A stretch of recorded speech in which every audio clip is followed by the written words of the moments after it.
The broadcast is now starting. All attendees are in listen-only mode. Hi everybody, welcome to the weekly Noyantis Usergroup webinar.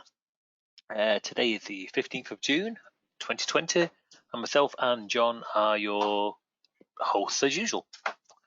As always with these things, if you've got any queries or questions, ideas and so on, then please feel free to raise your hand. We'll get the microphones opened and we'll look at the content accordingly. Okay, so I think we'll start, while we're waiting for the questions, we'll start with updates. Now, during last Monday's webinar, I did say there would be a release of the report control by Friday. That was overshot, but it's only overshot to today. It's not been through want of trying. Friday, I was here at the office until just shy of 10 PM and even worked over the weekend and so on. So it's not been through the lack of trying. But the update is there or thereabouts. So while we're waiting for questions to come in, I might as well cover some of the items in the update. So here we go. So the first one of the items, actually, it's one of the things that Bill mentioned. So Bill, I'm going to put you on the spot. Hi Bill, are you there? I'm here. Okay, so it was one of your feedback a couple of webinars ago. I'll just run this. It's a rough and ready report control example app. And you may recall the inline filter and the inline search, and you were saying it'd be really nice if we had wildcards in them. Oh, right.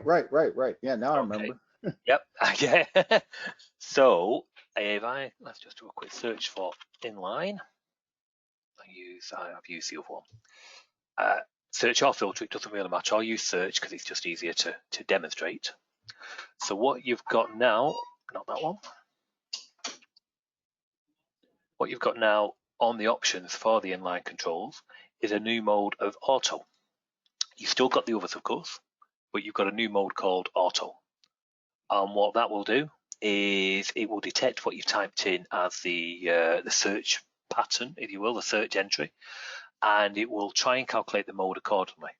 Now, currently, the only modes it can calculate, it's not the all singing, all dancing, but it is definitely a nice enhancement, is it will detect starts with, ends with, contains, and basically an equals, which it puts itself into in a default mode, if you will. So to see that in action, we'll do a search, and this is set to auto. If I go to here and say, we've got a few there regarding, if you will, RE colon. If I did an RE colon with no wildcards, it's going to do the equivalent of an equals. Right, just been passed a drink, which is very important. So you press enter, and it's just got one match, which is correct. If we give it a wildcard and say RE star, then it will give you all the records that start RE.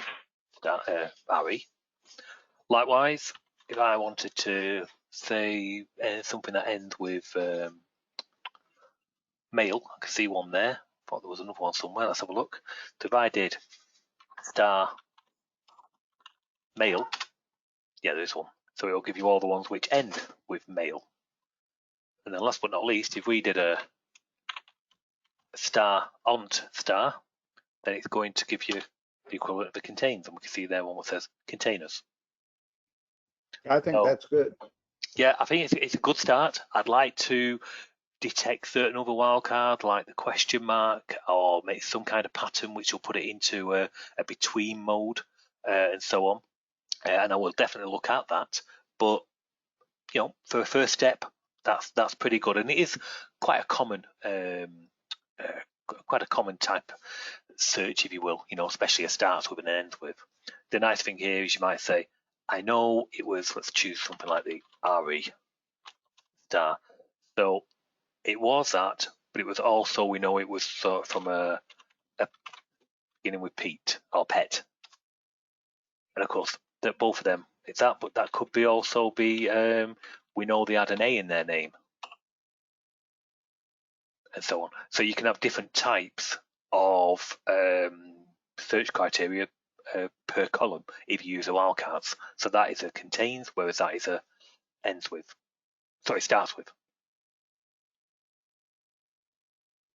And does that have a feature to be able to shrink the? Oh yeah, that's on the search, but of course you've got it on the filter as well, exactly the same. So we'll go here. We know it's somebody with A in their name. The list goes down, and then we know it started with RE. Okay, now we've got all the items which somebody with an A in their name, with starting with a subject RE. Oh, okay. So yeah, so the other one was a search where it'll just find them and highlight them for you, and the filter does exactly the same, except takes the result set down and down and down until you get, the content that you require. Perfect. So that's not a bad start if I say so myself. And of course, there's no real speed in Decrement because it's only handling the details which are already loaded into memory and so on. So it's just changing the prop visible, not the prop, but the equivalent to the prop visible for each of the rows, which don't match the criteria. Okay, so that was one update. And does that work also with the page-loaded list boxes? Yeah. I mean, they're just in. I've just changed that. Yeah, page load. Yeah. So because it can only work on the results that it can see. It doesn't go off to the database and change the like a prop filter or anything like that. It doesn't do that. It just works on the content that you're looking at. That's how it gets its speed, because it's only really changing the visibility of certain rows. So it can only work on the result set in, physically in memory.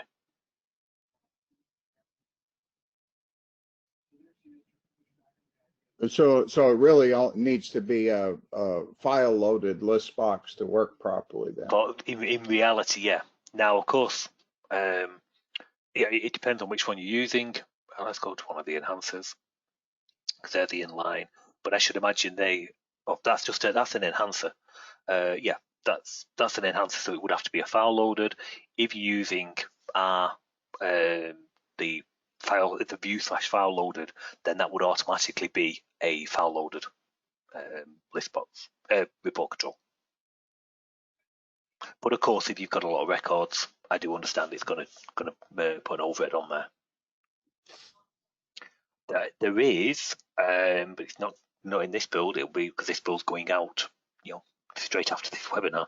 This build's going out, but there is the next enhancement is basically what happens. Not here. This is just on here. And even if we went to the manually loaded, I manually add some particular rows, some rows, and there's probably, I don't know what's there, 15, 20, something like that. It keeps a shadow copy of that in a Clarion queue. Now, what we're moving towards, but the tests are looking positive, but I don't want to hold this version up any further. But in the next version, what I want to do is remove the requirement for the Clarion queue. So it's searching and all its linkage and so on will be purely on the content within the report control itself. Currently, when let's say you did a method of set row selected and you give it a row ID, it goes to my Clarion queue, finds the ID that you've passed in, knows what the object is, and goes off to CodeJock and says, go and change the property to this object, e.g. selected. What we're going to do is take the Clarion queue bit out of it and get the raw object directly from the control itself. That eliminates the need for a second Clarion queue, which of course eliminates the need for the loading of it, the maintaining of it, the adding, and so on and so forth. So that will speed up the file loaded, the manually loaded, this loaded. It will just speed up the report control further from the actual row content point of view. So, okay. other enhancements. Now, just let me start at the start. Paul was just saying regarding that, what I just did there, I think it was on the filter. On the first one, I did do he thought it weren't working. I just said it contains, so anything with an A in it. So of course, there's an A in there, and so on and so forth. Yeah, cold jock. No, forum. Trying to find the A. Oh, exchange. There you go. So it's anything with an A. Maybe the W might have been a better, because I can see a Wayne there. Okay, so we've got a Howlett and a Matthew and a Wayne. So that's anything with a W. And then on the second one, we'll do a start with. So now you really are fine-tuning. Okay, we mentioned speed enhancements there. What we also looked at was in this build, so this is 4.16, the creation of the actual controls themselves, the columns, not the content, which I've just mentioned a minute ago, but the columns. So I was going to, doesn't really matter, I'm thinking of something that's got a lot of, here's one I prepared earlier, 50 columns. Okay, so that, as the clue does give it away, that's got 50 columns. So we looked at the creation of the actual individual columns, and we optimized the actual loading of that. Now we're going to get a little technical here. So what I'll do is I'm going to open this application in a different version of Clarion. Just one second. No, not that one. That one.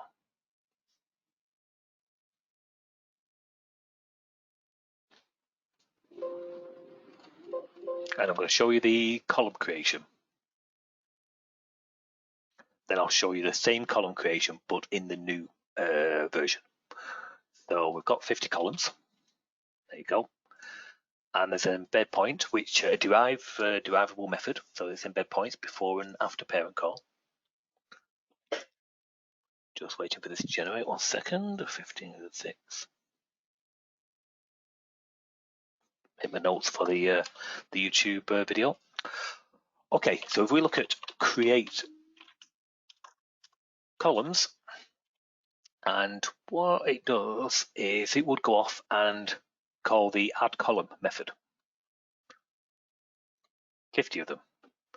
Then it would call the parent call and then go off and change the properties of the 50 columns. Okay, and you've got lots of properties, and I mean, yeah, lots of properties. And it would do that 50 times over, which is fine, but there are faster ways of doing it. So we've mentioned the command bar update and the big speed improvement that we've got from the command bar update. So bear that in mind. I'm just going to take a quick screenshot of that. Let's just grab that one, and we'll do it before and after, if you will. So something like so. Now, same application, but in the new version. And the good thing is, don't worry, if anyone's thinking, but I've got embed code in and this is going to break it, it won't. So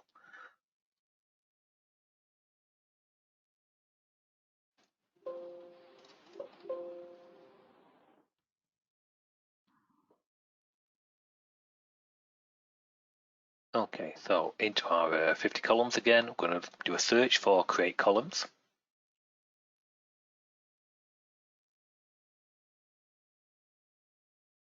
And there's added advantages to this approach. So it's really good if everyone grasps the approach we're using here, because it's also going to go into all of the other products. Command bars is the one who's actually already drove this, and command bars hasn't been released. But yes, basically this approach is going into docking panes, property grid, the works. We're going to do create columns. Now this time we add the add column. We had that before. Then it would go off and call a parent, then it would go off and call a series of methods to go and change the particular properties. This time, we'll do the add column, which just adds to a queue, nothing great about that. Then it will actually, the column queue has been padded out to give you a lot more properties. I've tried to keep them basically A to Z. So all the A properties are on the first line, the B, the C, and so on and so forth. So I think there's F has got quite a few. We'll scroll across, yeah, so we can see here. So for example, if we wanted to change the bold in the footer, we could go to the property and say footer font bold equals true, if we wanted to, that kind of thing. Picks them up all of the template. It updates that particular queue. Okay, and it does the same for the others.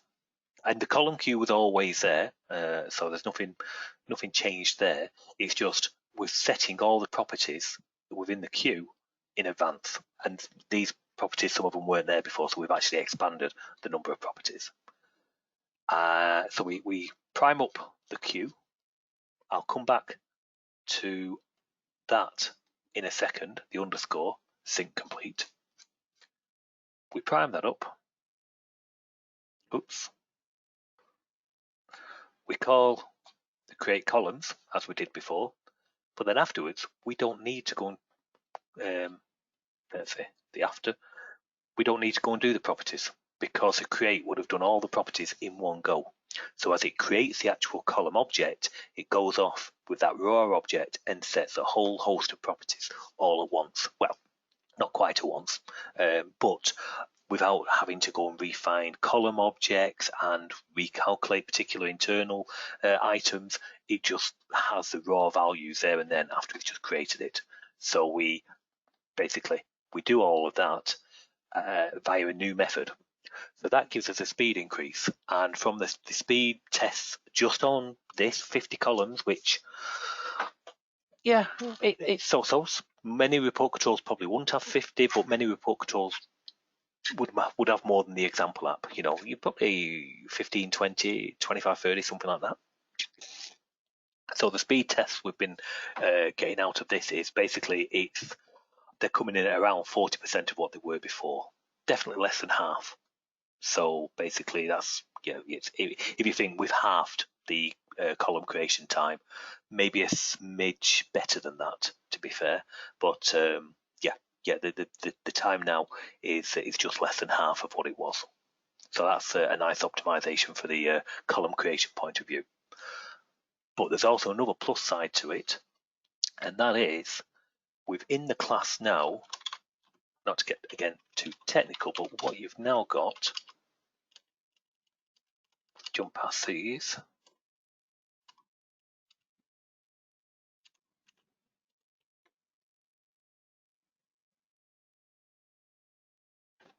No, where is it?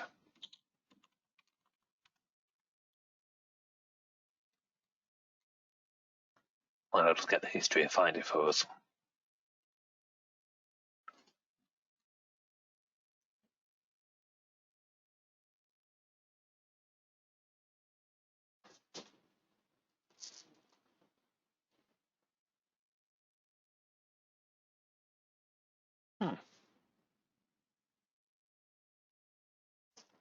Looks like I'm going to put the method down. You've got a new method. Won't be a second. I'm just going to get it for you because I like to be thorough. There's a parent call of the create. There it is. Set column properties from queue. Did I just miss that? No. Okay, so I need to mention that.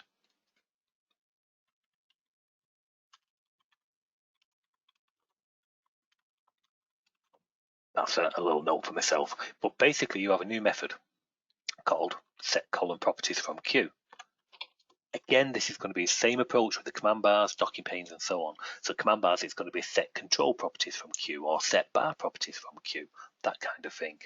What that actually does is, and I'll move that out of the way, it reprocesses the column queue and it looks for any sync completes that are set to false.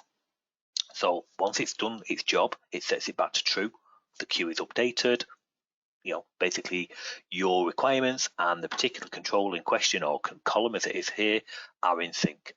Then if you wanted to change multiple properties at the same time, you could go to change the queue content, set the sync to false, and basically go and call that method, and it would actually change a number of properties all at once for you, saving you a lot of embed code, like set column drag, set column filterable, set column footer font, so on and so forth. So now you'll be able to set numerous properties all at once and just call that particular method. Or the class can actually monitor for that change of queue content and automatically apply those settings for you. So you're just maintaining your queue.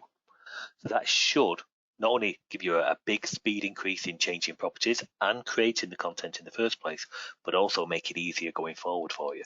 All you've got to do is get the queue item, change its properties, put it back. That's it.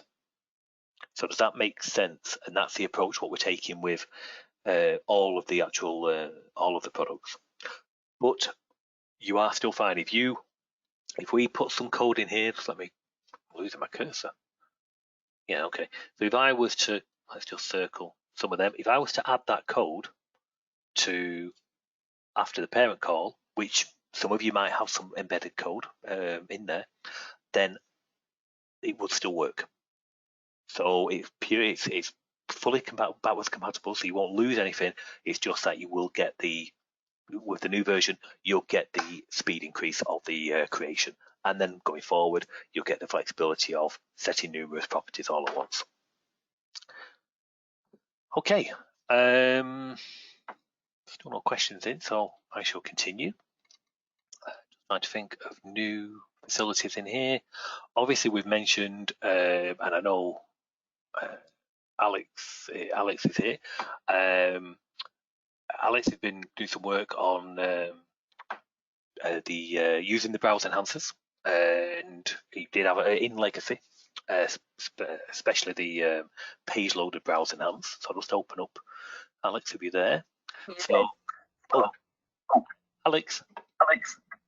Yes, can you hear me? Yeah, sorry about that. So yeah, now I sent you the beta, but there was a bit of mix up on basically a clash with this and other products of ours. That's now been rectified. I'll mention that in a second.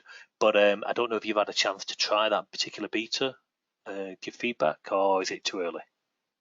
No, I haven't tried the one that you updated me with this morning. I have not tried it yet, but I was going to after the webinar start playing with it. That's fine. Well, basically there was big speed increases and stability, and just basically a full rewrite, which we mentioned in some previous webinars, so I won't harp on about it here, regarding the browse enhancers. So what I mean by that is, I'll quickly compile this example again.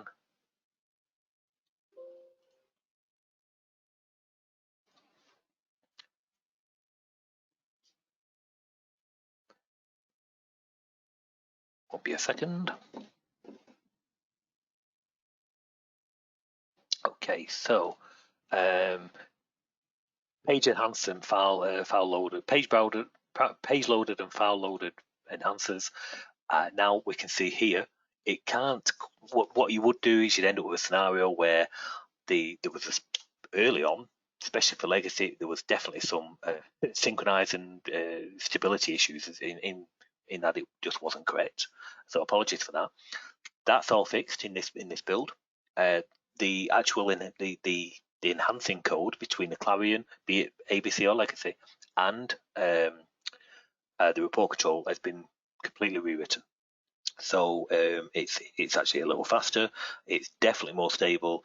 It's just all round better. So definitely go with that approach. Use this. And then there was we said about you could, if the number of items in the Clarion browse didn't match the number of items in the report control due to line heights or font settings or anything that can throw the two out of sync, then you could end up with the report control technically only displaying a smaller amount of what the number of records that the browse actually had in it. So the selection bar would disappear and so on. That is not the case now. So there's a bit of magic goes on behind the scenes. They're on previous webinars to watch how we actually did it, but this will, as we can see, keep the two. inline in check and so on. So yes, basically we're on to a winner with this. That's if it's page loaded. Well, same with the file loaded. Oh, sorry, just 1 second.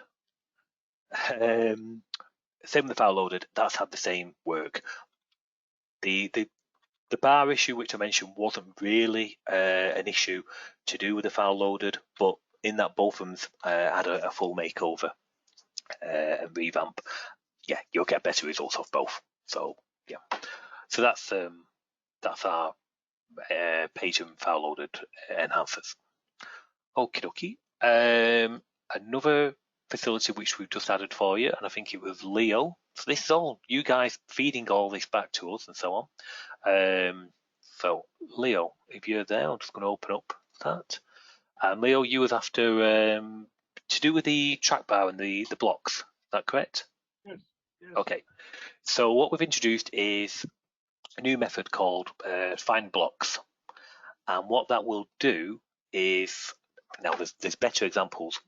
The existing example app will go out with this update, but I am going to update the example app with more examples this coming week, with some of the new features that we've done.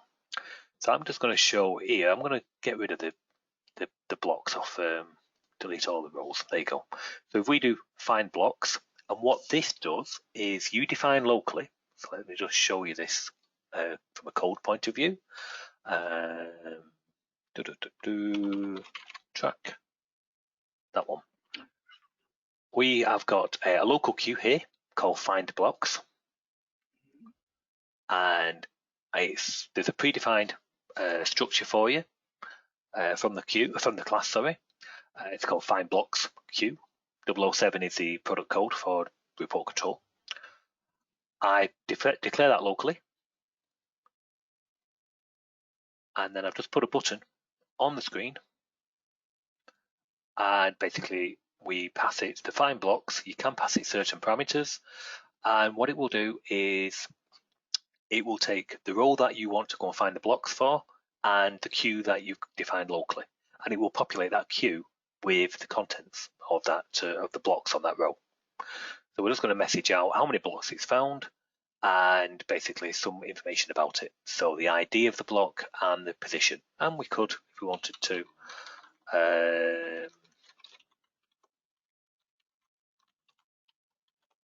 put out the length, which might be of interest to yourself, of course. So we want to we'll just run this.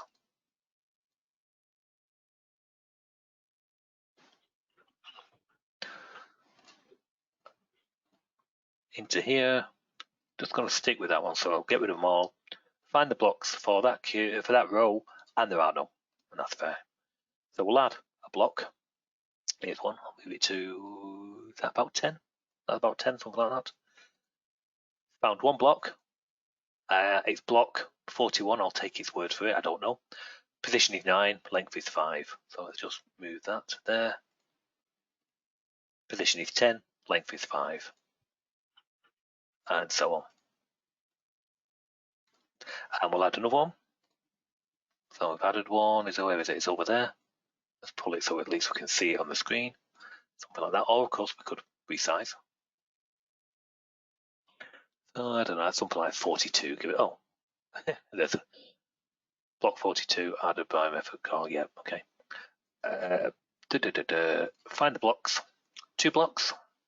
First one is block 41, 10 at 11, and block 42, and that's at position 41, length of 5. So that's the find blocks in action, and I know you've been desperately waiting for that. Interestingly, I did pass you a beta earlier, and I know you got a GPS, and I've had to do a workaround, if truth be told. Basically, as per the docs of the actual control itself, this is the report control, the actual internals of the OCX. And if we have a look, we've got our track control item, we've got our block count, which we interrogate to find out how many blocks there are, and then we go through them. And then we actually can say, okay, give me the properties of one particular block. So it's block, the index, and that will return me the block, allowing me to go off and get such values as the color, the the color should be the length somewhere, should be its position. I'm just looking for where are they? There, position, go see for looking. So other attributes and so on and so forth. And the actual issue came because that isn't actually being returned. It needs reporting to CodeJog. So I don't know if that's something in a later version of the report control, or yeah, I am not sure. But basically, it was either returning blank. So basically, when we went to the track control item and we interrogated the block property, the actual object, it was either blank, which would just return no properties, or it would actually be null, and that would cause a GPF. And there's no actual. I'm not sure. I'm pretty convinced that's a bug in their control or their documentation and so on. So what I'm going to have to do there is speak to CodeJog on that. But in the meantime, I've done a workaround so you can still get to the particular items that you need, as you've just seen on the screen there. So yeah, it might be enhanced even further in the future, but for now, you will be able to get it working, because I know you want to know, if someone's moved stuff around, where the other blocks are in relation to that movement and so on. Is that correct? Great. Okay. This work also in the date range scale? Oh yeah. I've purely just added it to the numeric because well, it's the first one I came across. But yeah, it will work on all track controls, and the position and the length are in relation to whatever scale you set up. So if it's a date range, the position will be some kind of date. If it's numeric, it will be some kind of whatever the scale is of that. If it's hours for time, then it will be the time. It's whatever scale you are running in. Okay, thanks. No problem. So that was the block. So we've got a new method called find block. There's a quick control which we've just added, which can come in handy. Let's just add it to this example on here. Okay, so we already had some window controls.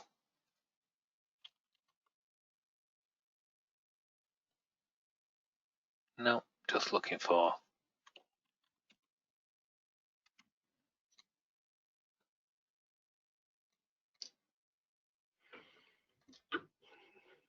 Oh, just meet that, don't mind me. I can't find the example. The name of the procedure. What's this one called? View loaded, right, okay. So you already had some controls to be able to add a window control, which to enable the inline filter and the inline search. So we've got, here we go, inline filter. You can just drop a control on the screen, obviously tie it to the report control, so it knows which report control it's working with. And you also had an inline search control. Again, tie it in with the report control. Now you've also got a group box. And what that will do is that will also control whether the user can do grouping at runtime. Now you can do all this via code, but we never had a very simple window control like we've just added there. So you've now got that. So very simple for you to offer that to your end user. Just drop it on. Personally, we put them on and then we tie them into a command bar. So we hold them in a command bar. But if we go to that now, we can turn on and off the grouping at runtime. So we can say, oh, show me all the ones. Well, it's going to be very poor data there, isn't there? By telephone number. So there's all the blanks and then 2 with the same telephone number there and 1 with a different one. We can turn on the search bar, which we've just seen. So give me all the ones with Ada so you can see, and you can turn on the filter bar should you need it as well. You've always had those, but you can now got a group box as well. So hopefully that helps. Now we've got a question from Bill again. Bill, thought the mic was open, but let's just open the mic. you might have muted yourself. When loading a file-loaded report control, we had discussed a way to display a loading message. Please wait. Ah, yes, we did. We did. Yeah, I run into a lot of my stuff dealing with parts and everything would have, I have some part makes that are, 200,000 to 300,000 items. Yeah, so that could take some time. I mean, the minimum we want is probably a cursor, but some kind of message to automatically unhide and hide, when it's not busy. Okay, it's not going to go in this build, I'll be honest, because it's literally No, I didn't expect it to. But I just busy cursor / and message. Now, I didn't know if there was some way to call a message box and just let it very good. flash. Yeah, message box will take processing away from the report control itself. It's like a modal window, so you bring it up. It's almost like you'd want some kind of animated, image and so on to say, it's busy, that kind of thing, so on. But there'll be ways and means where, off the top of my head, I'm thinking some kind of control where it can unhide, so you could put your own control on the screen, and it might be some kind of message over the top of the report control, but some kind of control on the screen, and then what it can do when it's busy, it can unhide that control. So you put your own wording and whatever you need to be on that control. It can unhide it, change the cursor to wait, and then when it's finished its job, it can then change the cursor back to normal and rehide that control. So that's the kind of approach I'm thinking. So you're not taking any processing away from the screen itself, but you are getting the end result of what you're after. Now, would an animated GIF file work for that? For the cursor? I don't know what for the cursor, for an image. Let me have a think, because I like all our apps to the UI of them. I want them to be modern and fresh. So let me have a think on that and see the best way of getting, something like the. We don't want to go back to the hourglass, but something like when Clarion is compiling and you've got in generating and you've got the the circle thing is good. Exactly. So I'm thinking something like that. Now the cursor weight, depending on your version of Windows, would go into that circle, so that'd be no problem for you. But just if it's another control or yes, that control could be a group. So you could have a group with a GIF in there and a message, that kind of thing. I would have to have a look. I've never tried it with the animated GIF, just put an animated GIF on the window, because I've not really used them for quite a few years.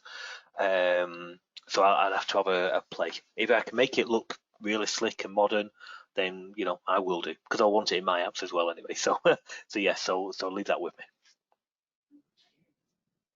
Okay, thanks. Okie dokie. We very quickly, because we'll start. We've got all questions, and you are all watching this, so that's good. We've done some. One question we did get from people was regarding the save and restore, and basically, what people could get is the example app ships with an example, obviously, saved layout table, and I think it uses a memo. Well, yeah, it uses a memo.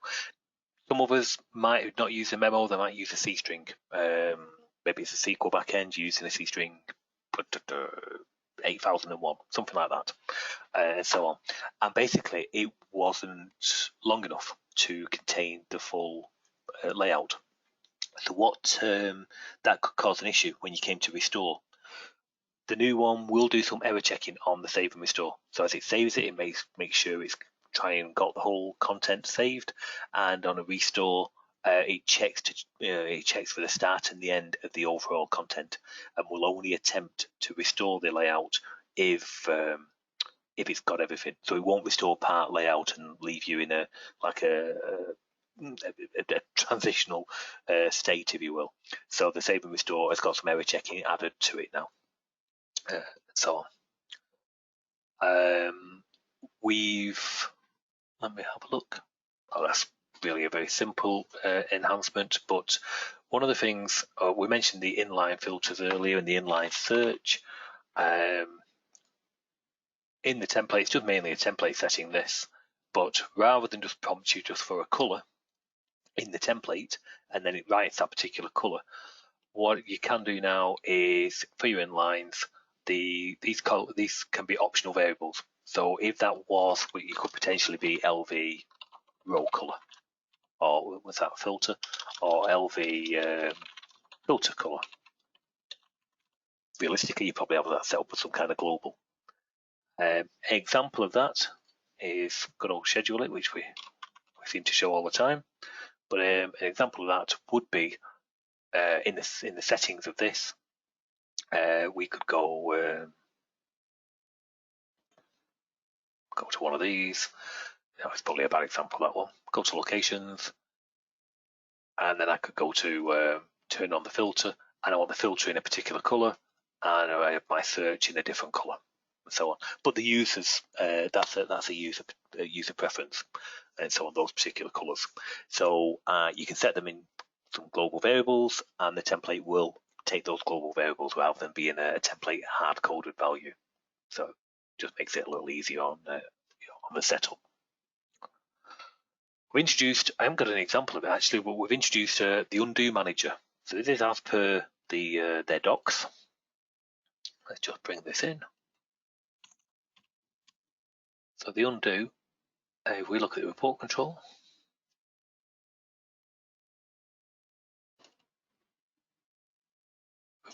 that's a track undo. Should be a report control row graph undo.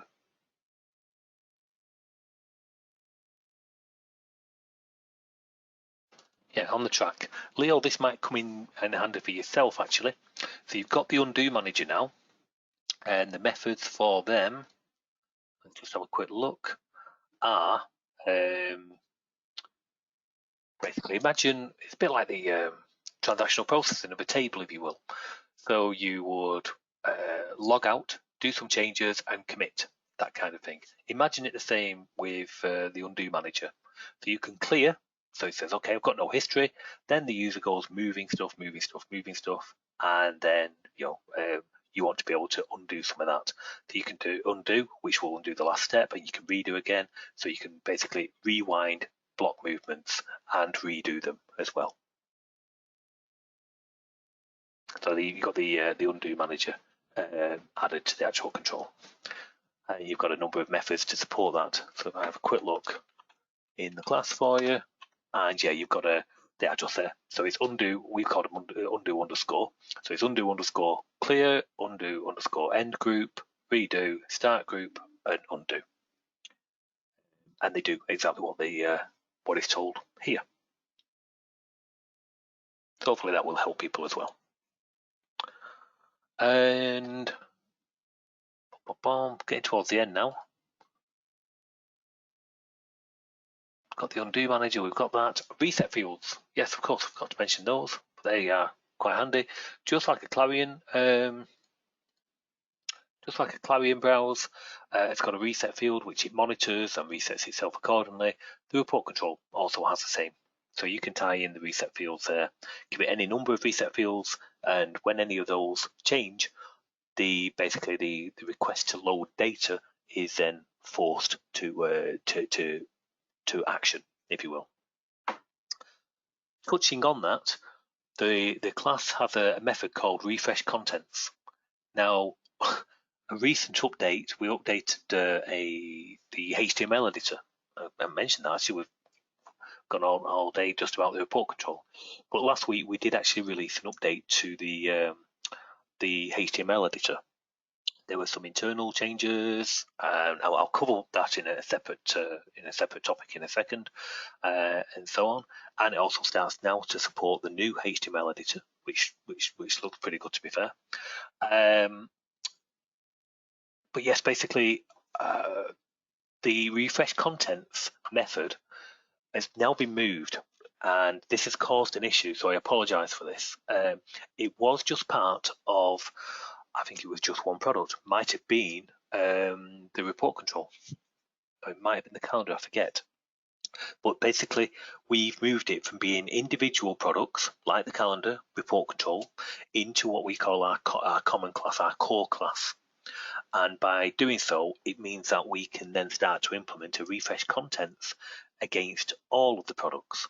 So property grid can have a refresh contents. Maybe you've bound property grid to a particular record in your table, and somebody else on the network has gone and changed that record. That you'd be able to call refresh contents, and it would go and reload itself. The content wise, it would refresh itself to the latest version of that record. Things like that, or the chart control. Again, you're looking at a particular chart, and it wants to be basically maybe refreshed every 30 seconds. So new method, refresh contents, and it will go off and just refresh itself. Takes an optional parameter of true or false, and that's a false indicator. For example, the calendar, if you call refresh contents, it would do, but if it didn't detect that any of the load parameters had changed, then it wouldn't do, and so on. But if you wanted to force it, maybe a refresh of your appointment book and refresh it every 30 seconds, then you could, on the timer, just call refresh contents with a true, and it would refresh the contents accordingly. So the indicator is to force the refresh, if you will, because behind the scenes it keeps various products keep criteria to see if that refresh is really needed. If nothing's changed, you don't need to refresh, and you've just saved some processing, that kind of thing. Okay, but that did cause an issue because older versions of the calendar didn't have it as a derivable method, which it now is. So you can put your own code in the refresh content. So after you've called it on your timer, you might want to also put some extra code. Maybe you go and recalculate some totals, or update a particular indicator on your table, things like that. So it's a derivable method now. But previous versions of the calendar and the report control and so on still had it indicated that it wasn't. So the new core class, the common class, was actually clashing with the older versions. They've been rectified. So the versions that have been, even the versions, I think the calendar is something like 4.13, something like that, that has just been changed and re-uploaded as the same version. So we always tell people to always download. If you're going to install, don't keep your save copies. Always re-download the version. If you're entitled to that version, which of course you would be because you've already got it and downloaded it, then you will still be entitled to that version, and so on. So if you've not let your maintenance plan lapse and you're only up to 4.13, and I put this fix into the next version and you're not entitled to it, then of course you could complain and say you've caused me an issue. But we've put it into the previous version so that you can still re-download, reapply, and everyone's happy. Hopefully, that's the idea. So basically you've got those. So if you've got any of the latest products, as you apply the latest products, you might potentially have to re-download the calendar or the report control and so on, to stop this clash. All I would recommend there is log into your account, re-download it, reapply it. The only change is to do with a virtual property on the class definition of the refresh contents, but it's up there available to you. We'll start wrapping up on report control. I've gone on for 50 odd minutes on it. They are some of the updates in there. The main ones, if I have to point out any, is the optimization of the column creations. Like I say, less than half the time now. So that's a good speed increase, especially if you've got numerous report controls. The integration with the Clarion browse. So if you are using the enhancers, this update really is a must-have for you, definitely.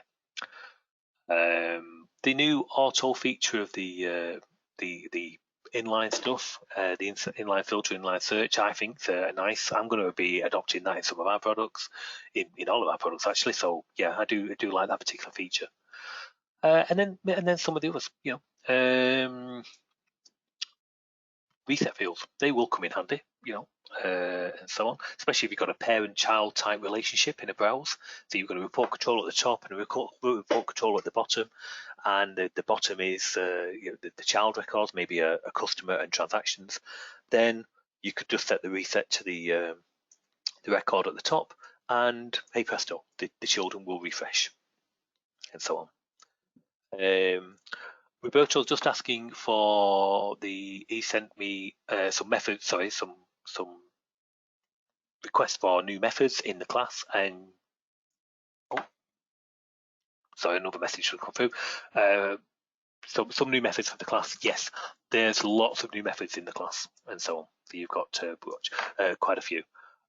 What I would say, Roberto, is to take a look at this, the recording of this after, once it's uploaded. It'll be available immediately via the Clarion Live YouTube stream, and then the recording will be on our page later today, / probably in the morning, to be fair. Take a look, because we've also mentioned about new ways of setting lots of properties at once for the controls to give us for the columns. So I would take a look at that. Okay, before we move on then,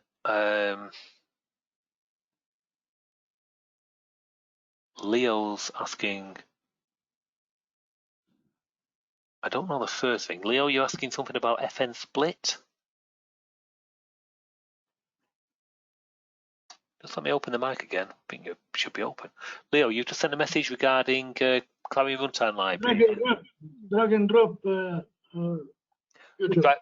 The drag and drop hasn't gone into this. Apologies. I wanted it to, but it's already dragged. Excuse the pun. It's already. The release of this has already been delayed by far too much.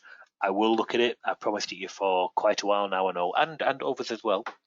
So I will look at it, but let's get this version out. This is version 4.16, so let's get this out. You did mention there's another one saying something about a module Clarion Runtime Library, FN split. I don't know what that question is. In the question box, you pasted it looks like some code actually. I don't know if it's. This is not mine. Oh right, okay. No problem. Okay, so that's really it for the report control. Lots to look at. I will just mute that, sorry. I will quickly mention the HTML editor. This, I've got a good feeling about it. Just let me have a quick look. So there is the HTML editor. I'm just going to get the update for you. 3.6 went out last week on the 9th. What day was that? Last Tuesday. Okay. So there was basically it was really to do with some tabbing sequence, but there's other work gone into it. It ended up being released in that version, which is a bit early, but we had to get this out. So what we noticed, if anyone's got the report control, it's the HTML editor. Let's just quickly run that.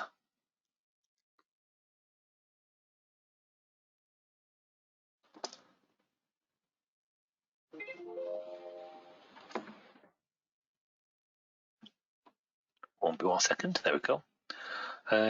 Did I put it on here anywhere? Yeah, probably in there. Again, rough version. So what we had is to do with the tabbing. So we've got a report HTML editor at the top, and if the screen where the HTML editor resides basically had tabs on there and tabs on tabs and so on, then the tabbing sequence wasn't working correctly. So that's now been corrected. So I'm on an entry here and I can tab just as you would expect, that kind of thing. So regular tabbing and shift tab and the usual tabbing sequence. That had an issue, so that's been rectified. So that was the reason for that 3.6 release. There were some new methods went in to help on the understanding of inserting. Just going to change this one back. Just 1 second.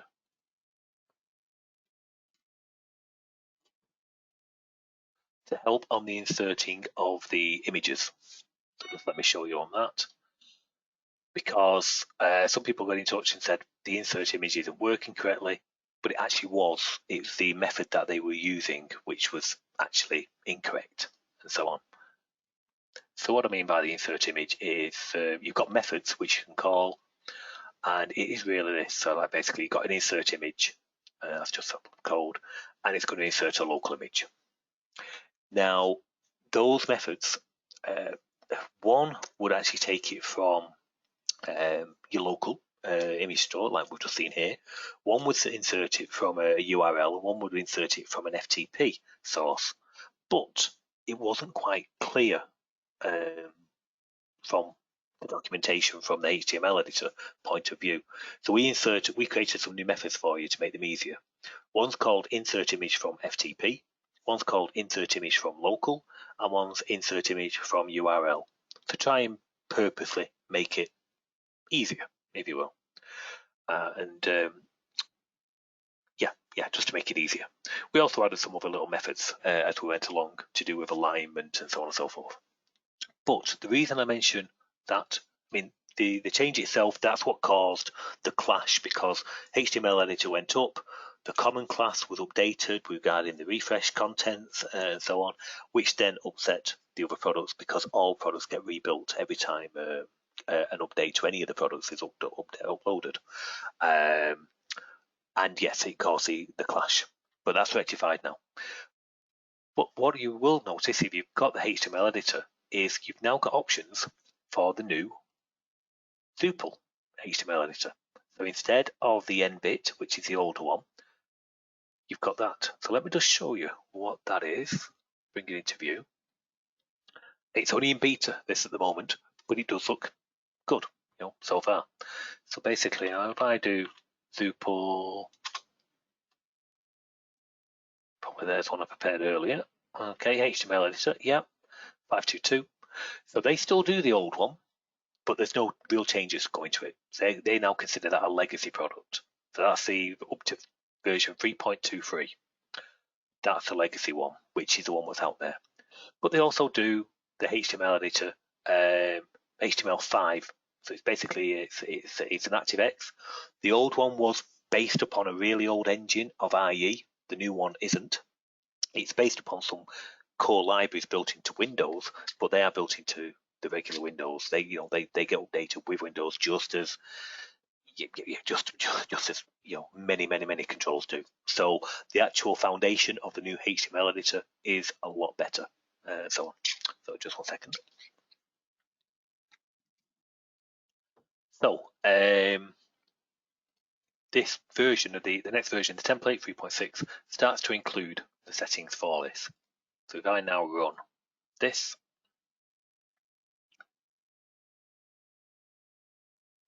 and go into our editor, now that's just some debug. Oh, better change that, great. And we've got our license. So we look at our control, and it's a more modern looking control than the old one, but which is a bonus, of course. It wasn't the end of the world if the old one did look a little ugly, because what you could do is call all the methods yourself directly. So I purposely would have a command bar, which gives you by far the better UI, and just call the methods and so on. So I could put any kind of UI I wanted on the controls. So I'll turn off the internal bars. But the new one, it is actually a little more pleasant. There's other enhancements to it, especially if you use HTML grids. Trying to figure what it is. Yeah, so we can say insert a grid so big, but then we can go off and manipulate the grid or table as they are, if you will. Apply styles to just one particular element. So let me just put some details in here. 1, 2, 3, and 4, 5, 6, that kind of thing. You get the idea. But then we can go to one element of the grid, and let's just say we want that to be border double, and so on. So you've got a lot more options on this new one. And of course, the main thing of it for me is the engine. It's not using the old IE engine of yesteryear, which definitely did, it left you vulnerable to say the least. Now it's HTML5 CSS free, and this is the active product that he's working on, and that's doing it quite a lot as well. So this is the one you really want to go with going forward. And we will be adding, it's in its infancy, but I quite like the look of this, so it's going to be added, and that is basically ActiveX spell checker. It is basically built in, to basically as you type. So just as you kind of would expect, it's real-time typing.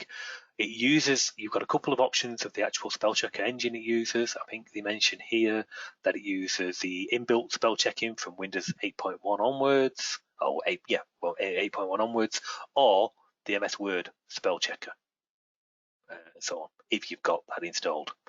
So again, you don't necessarily need Office, you don't need Word. It will use a built-in one, built into Windows. So the support for the spell checker is going to be added to the HTML editor as well. That is an add-on price. I will see if we can get us a discount, because Richard's pretty good, I've got to admit. He gives us direct links. So if you do want to upgrade, Bill's just asking about the editor upgrade. We don't make money out of the controls, by the way, so don't ever think it's, we do. We don't. Any discounts we get, we pass directly on to yourselves. We always have, always will. HTML viewer, no, we want the HTML editor. There, that's it for looking. They mention here, I think the upgrade, as Bill's just said, is something like $90 odd, was it? Something like that? 50%? The cost of the source, no, it's not the source you want. For existing control license holders, you get a 35% discount on the full purchase. I will see what our upgrade price is, because of course we got a discount originally and passed it on to yourselves when you got the control. So again, I'll get the direct links and I'll probably add them to our website, to our store, so that you can just buy the upgrade, and if we can get it a little cheaper for you, we'll pass that straight on. So yeah, that's really it from an updates point of view. Any questions? I seem to have gone on quite a lot today, more than normal.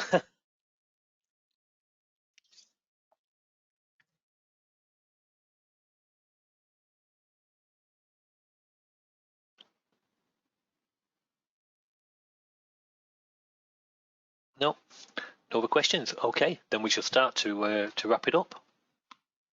So, report control update, you can expect. Oh, hang on, have I just seen a question coming up? I missed a question.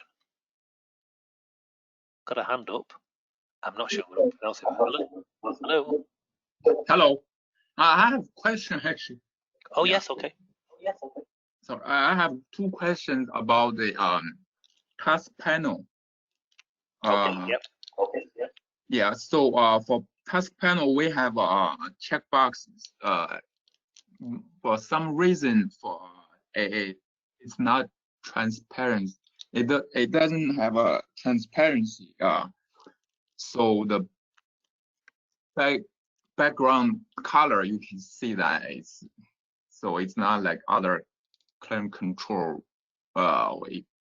It's just, yeah, we don't know how to get that to be a transparent display for those checkbox items.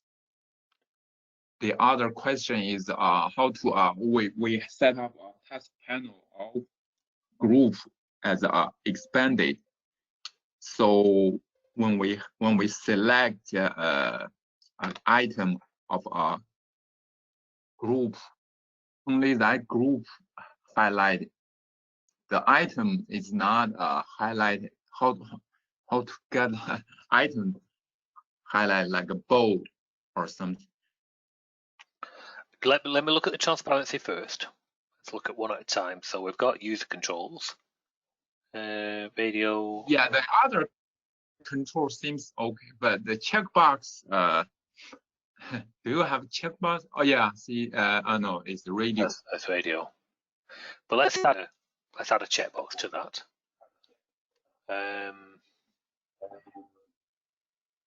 Hot items, multiple no, runtime controls.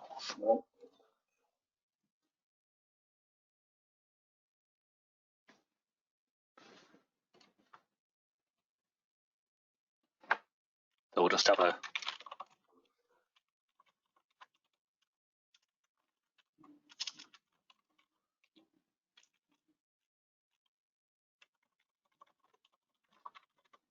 okay.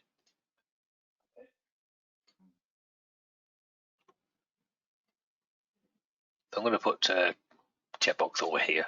That's fine. And then on our task panel, we will add that. Put it into group 2. I don't know what's in there at the moment.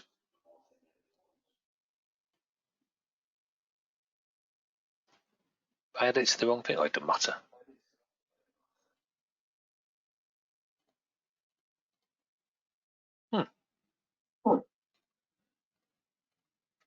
Won't be a second. That's not the example I was thinking of. That's that one. Right. Sorry about that.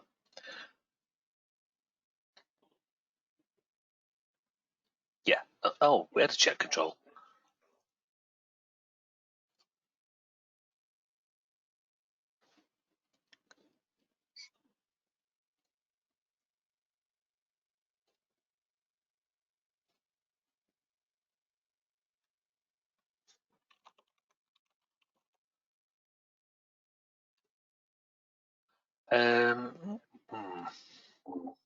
No, it's not that.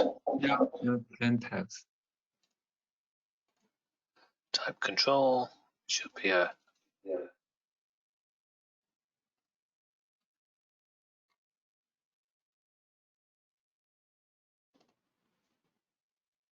And we'll probably add that to it.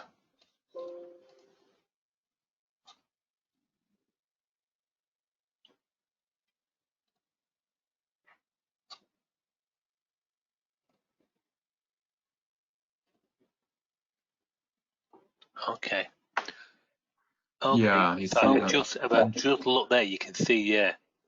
Yeah. Okay. That's what I'm talking. Let's let's say I've played about with this to be fair, but if we turn the transparency on, you say it's having no effect. No, we have that checked. No, you're right.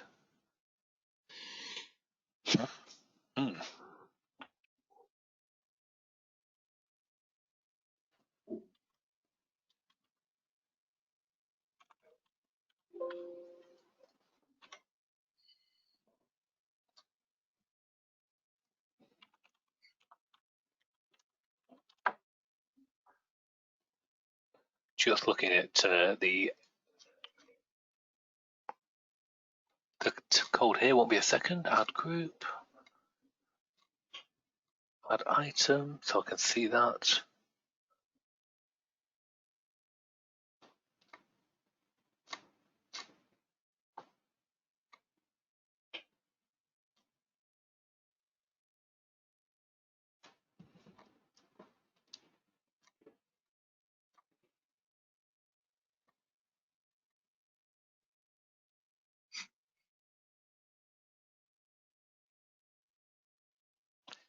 We've got the visible. I'm not sure whether the actual definition of the control itself is overriding then. Yeah, I'm not sure if there are some settings to, properties or some items to set.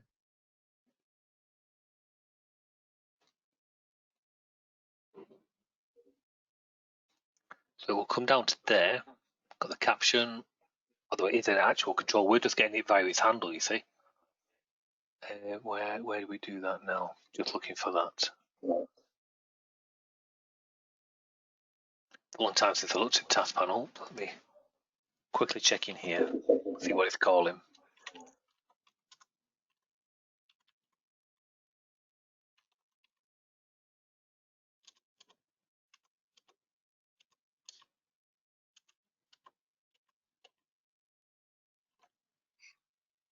Yeah, set item handle.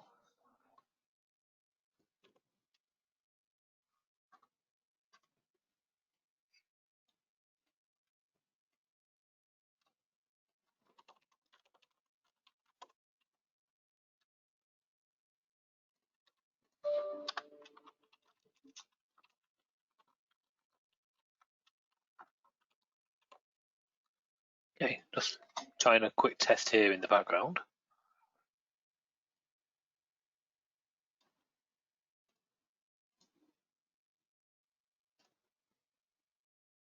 No, it's still going to take that on. Mhm. And the only thing, once you're using that handle, a lot of the other particular properties get overridden. Oh.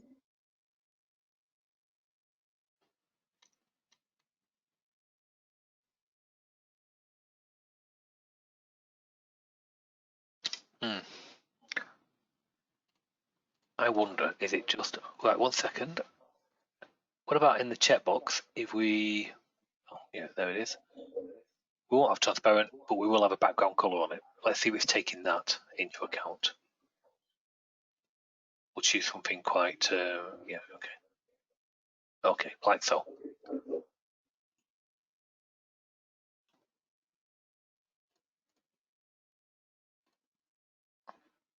No. No. It's override. Yeah, correct. Yeah, so it's applying its own. So I wonder, from a paint manager point of view, whether we can control anything. We go to our task panel. There should be a paint manager class.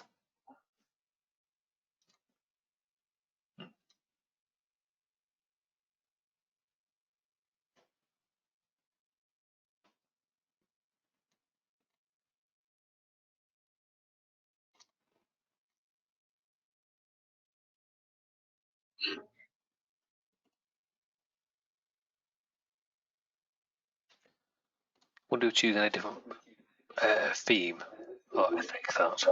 We better just check that at the same time. I can actually do it. Okay.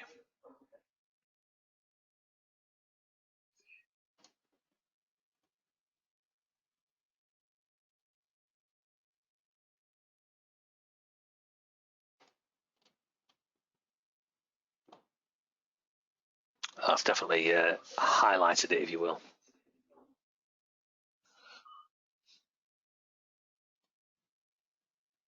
Okay, what I want to also do then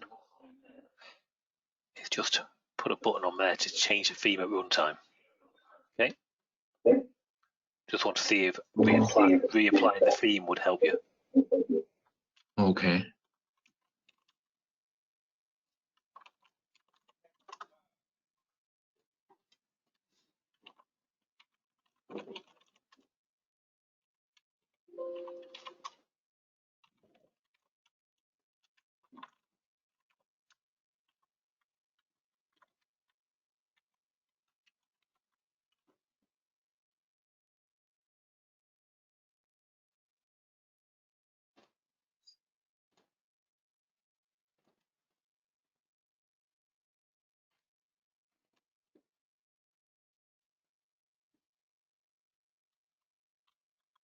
Okay, I'm going to purposely change it to black so I know that I can see it change from blue to black, and that is one of the ones in there in the 2010.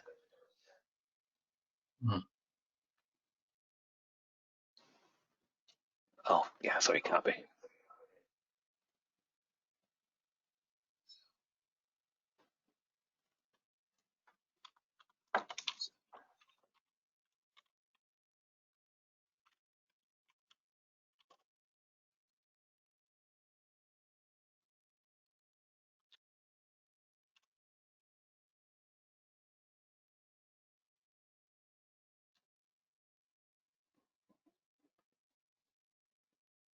Okay.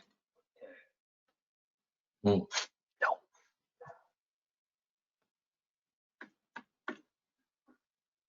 What we'd have to do then is, I'm not sure how, but change. Okay, how about Because we can change properties of that. So for example, we don't need to go in there. We can just do this. Our checkbox, lock, check control, prop text equals change and a random number. So I can just see it change. Okay, and I'm also going to do the same.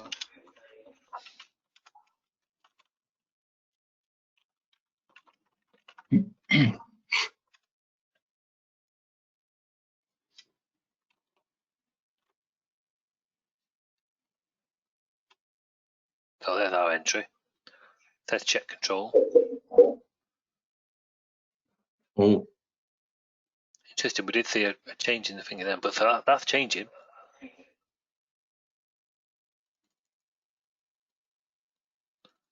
But the colour isn't. uh-huh. How about if I try and override the colour? This, not the normal behaviour, I've got to admit.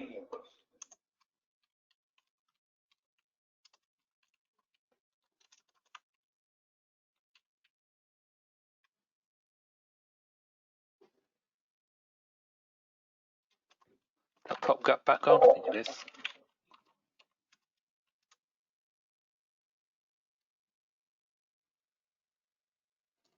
Did I miss something? Oh, yeah.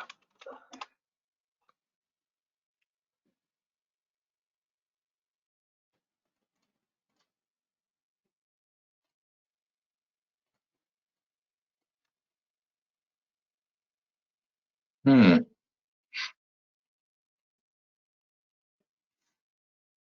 No, it's just, I'm not sure we can do anything with that because it's taken charge of the control. It's letting us change some properties. Mm-hmm. Well, yeah, only can change some of properties. Can like text you can change, but others. Let's say it's only part of the window. Yeah, so it's not part of a group or anything like that. It might be, but let's just pull that out of that group. Not sure that's having an effect on it, you see, so we'll just take it out.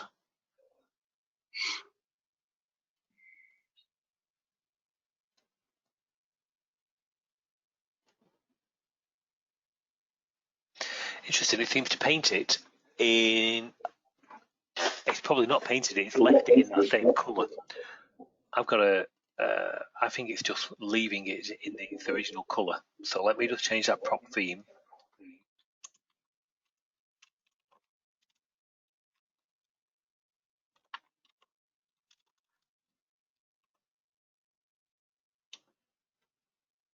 No, okay.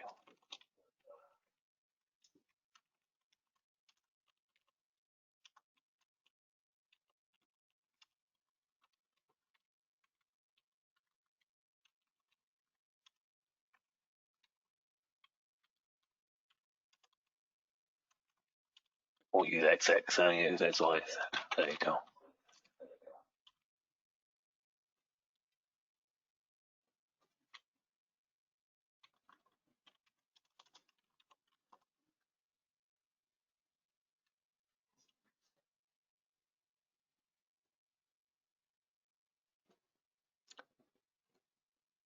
That's blue, which was the previous colour. Mm-hmm.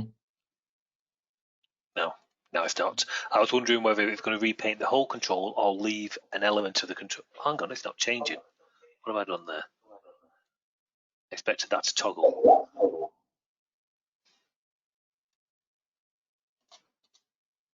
Shouldn't use a thingy variable just now.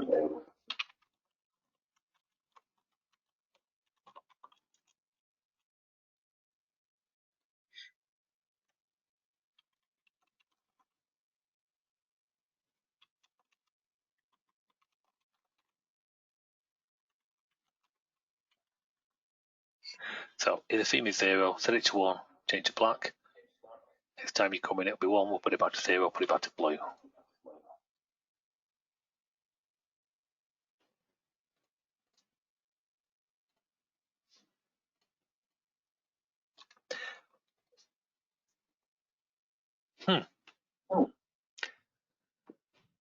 Doing that area, so it's only from its original, very first when it's being added.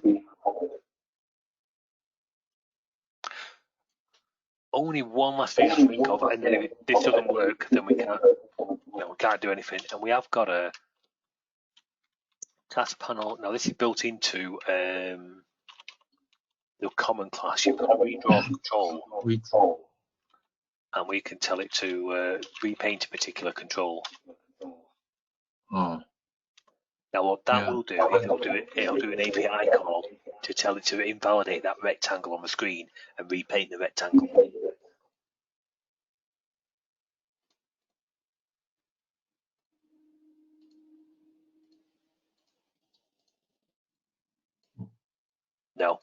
No, I'm sorry, we can't do anything about that. That's really, it's completely beyond what we can get to of it. Okay. Can resolve. Okay. So what exactly CodeJar get that control? So it get that handle. It create another one or just no? We take the Clarion. We take the handle of the Clarion control and we host it in the item. Oh, okay. I mean, is there any colors on here we could do? I can just try this, see if there's any color settings that I can pan in now.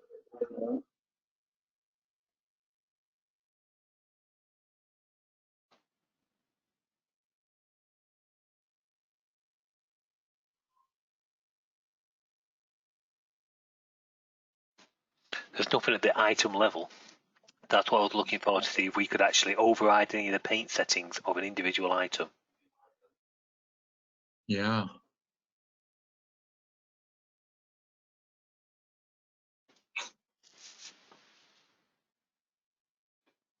No, there's not. This will be a bit crude. Just 1 second.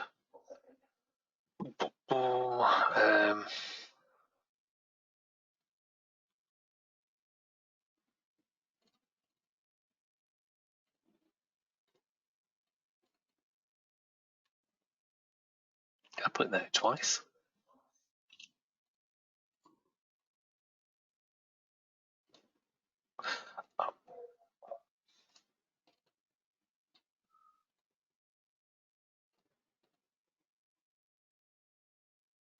Okay. Handle, yeah, fine. Check control, let's go with that.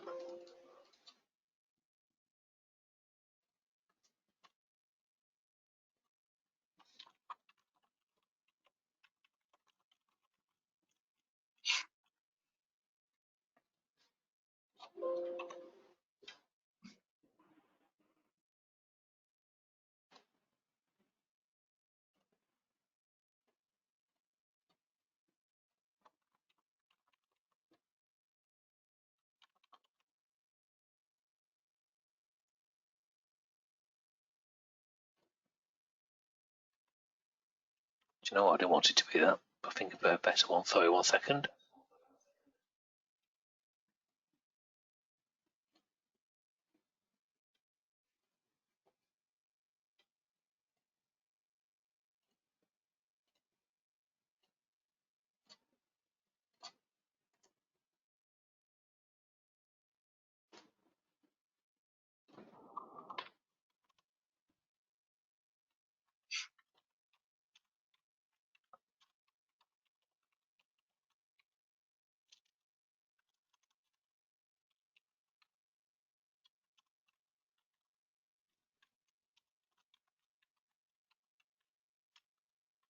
Okay, so we're going to actually turn the item on and off within the report control, within the task panel.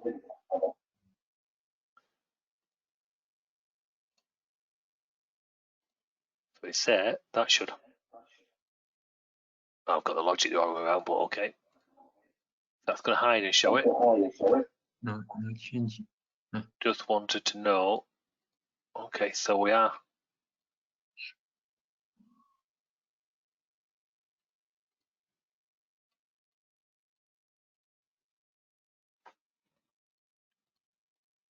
It's not painting.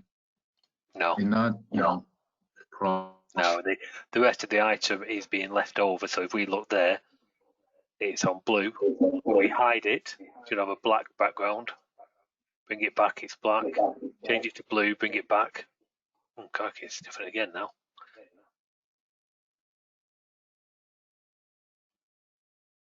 Yeah, I'm not seeing how we're going to be able to change that that content. I'll be honest with you.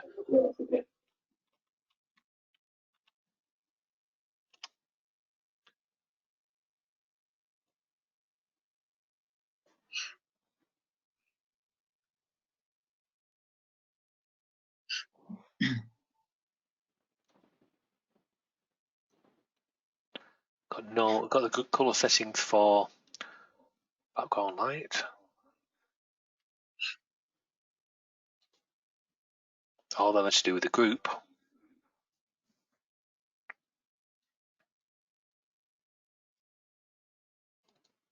That's our task panel. That's a very raw level, if you will.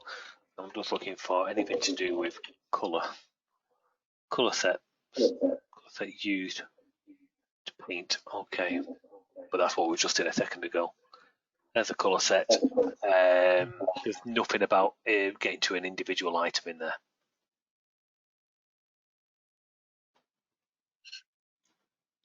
Because the groups are basically the groups are these.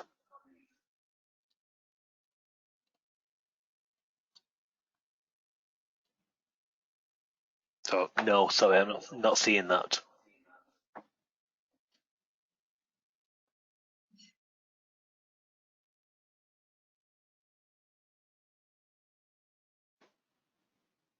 Ian, there was a second question you were saying?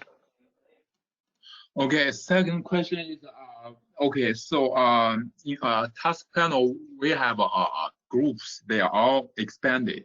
We use the we don't want to collapse or expand. We show them all expanded. So they are selected. Do you have that? Yeah, like this. So when we select an item, that group actually you can see it's bold, the group caption. Yes. It's bold. Yes. Yeah, but when we select an item, the item you don't know which one is selected. Well, anyway, it's a way to mark an item like bold or something also. Yes, if you. Well, that's marked as a special group. That's why it's gone bold. So in italic, I think you mark it as a special. If you switch, if you select an item under that. So you've got the hot track, which comes in handy to identify where you actively are. I usually have that turned on. Yeah, actually, we use a link as items. So when you hover over, it's just a link. Link spell. Right. But if you select, like you have 4 items on the other places. So which one? If you click one, right. Okay, so what we'd have to let's have a look in here to see what options. Either color or high or bold, or both are okay, but we need to mark as that's a selected one. Right. Okay. So all we can really do, we've got to come back to this raw object. The item on the left, yep, it's a group item. So we've got to go back to that.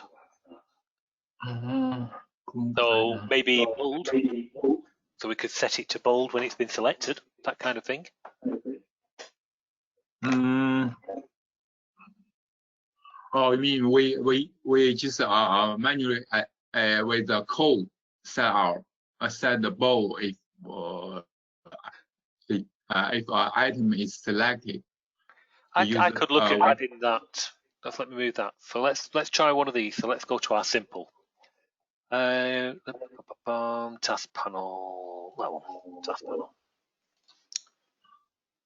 So I'm going to have a look at runtime, what's in that. So we've got TaskPanel. So we say this one here. There's a link. I personally would still have the bar on, because I think that's, even though you can have them as links. It's down to your own personal preference. I prefer that. You like link. That's no problem. But we want to change that. So we're gonna have a look when we select that. We want to change the others. Sorry, change it to bold. Okay, so over.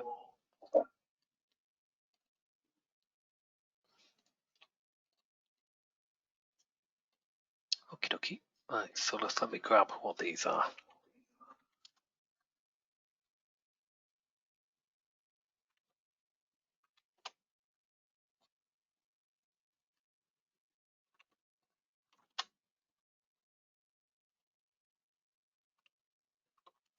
Right. Okie dokie. I'm going to do this in code, and then I'll see if I can actually enhance the template to do this automatically for us, if we like. Yeah. If okay.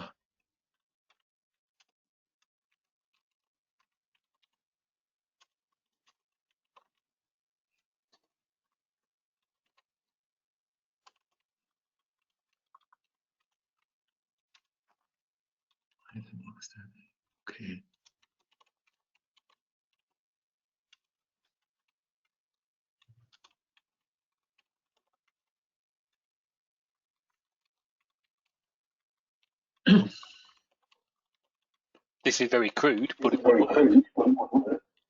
Now I can enhance the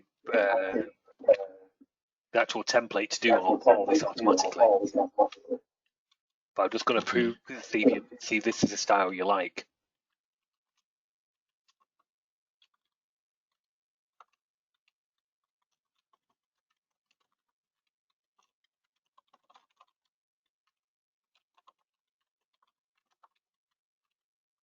Nope.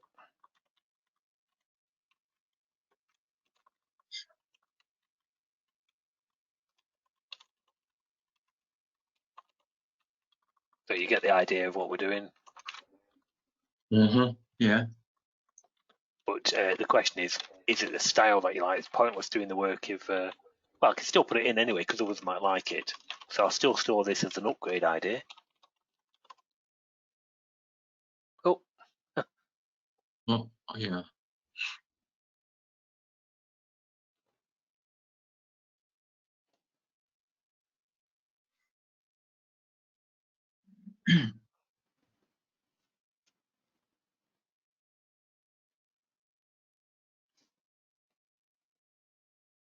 Okay, so we're on my computer.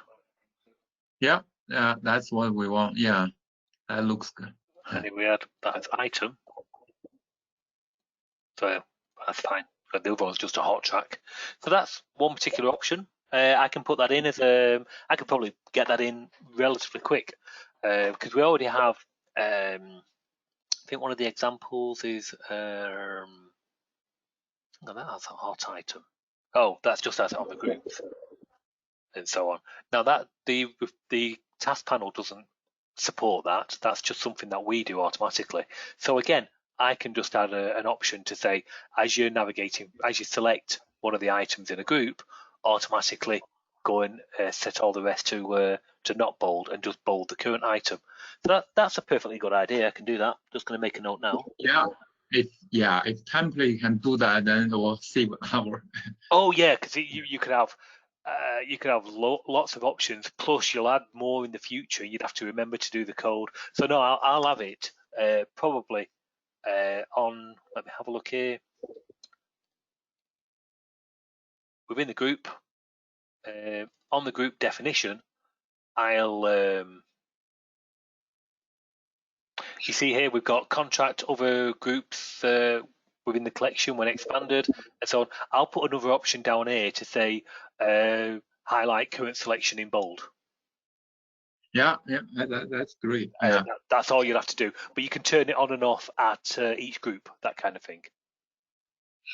Yeah. Okay. Well, okay. Thank you. Thank you, Andy. No problem. Active item. in bold. So that's no problem. We're going through, I mean, you've just seen the report control and all the updates, what's gone into that, and it's all through user feedback. It's all from you guys giving the feedback. So it's only you guys who really push them along. We do as well. We use them in live applications, push them along. So yeah, so it's your feedback, like ideas there and so on. The task panel is due some more work. It's been a while, so the more ideas, the better. That's going to get the same optimization that we've done on the report control and is doing on the command bars. So that's going to get the optimization. If we look in here at something like create items. Yeah, we use TaskPanel more. So we're creating the items and it's doing the property and so on, and you're doing all these properties over and over again. So we'll have it where you can set all the properties at once in the queue and then just call that, and it will apply all of them. So you will get a speed increase. Well, okay. Yeah, that's great. Okie dokie. Right. With that, I think we are up to date. We've got no other questions.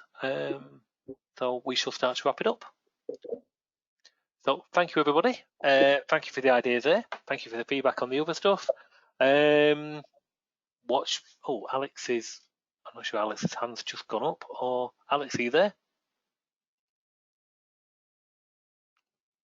No? All right, can you hear me? Oh, yes. Can you hear me? Yeah, sorry, I kept muting and then unmuting. This is not holding you to it or anything like that. Just, no rush on it in this particular case. But I'm just wondering, I know you've mentioned a lot of times that there's this super awesome new version of command bars coming out. Can I just ask, is this going to be like within a few months or sooner, like that you're thinking of releasing that thing? Okay, well, last week, the intention last week was to get report control out by Friday. We missed that, but it should be, you'll get it up today, and the command by this Friday. Now, it's going to be a tight one, I'll be honest, for this Friday, but I will try, but if it's not, then we'll probably talking this time next week, maybe mid next week, but that's all we're talking, because the majority of the work's been done. It's very much a repeat and a repeat of the once the work has been done and calculated in one particular area, then it's just repeating over and over.